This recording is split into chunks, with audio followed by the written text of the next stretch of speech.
I don't think the debris removal started until early summer. It took just a matter of days for them to clear everything out, and now it's just it's a pit in the ground. They didn't fill it in because they're just going to re-dig a basement.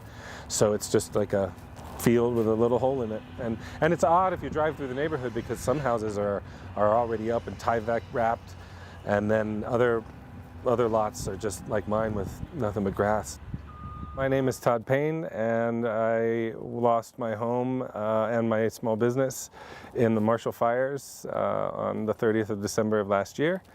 And now we're renting a place here in Arvada and putting our lives back together.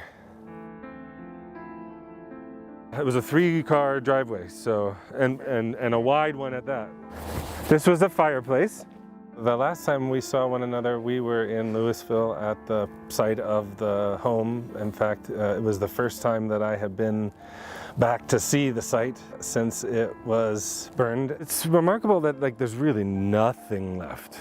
Nothing. There's no scraps of anything. There's no shards of anything. I mean, I bet our silver is there in a lump. And we were talking about whether or not we were going to rebuild and stay, and we are still planning to rebuild, but we're not planning to stay. It just doesn't feel like home anymore. It just doesn't feel like home. As Christmas has been approaching, and now they're playing Christmas music and the Christmas commercials, and that has really begun to bring up a lot of, you just think back, where was I a year ago? And all 5 of us have seen our own therapists at various times to try to work through it. I spent most of January and February in a fugue state, like a zombie, just going through the motions, I didn't really feel alive again until probably summer. We're definitely in a much better place than we were in the beginning.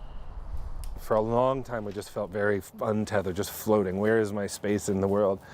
But we try to turn that feeling of untethered into thinking about it as an opportunity to make different choices. We thought, what makes us feel alive? And so we made the decision to move to Portugal, and we are planning to move in the new year.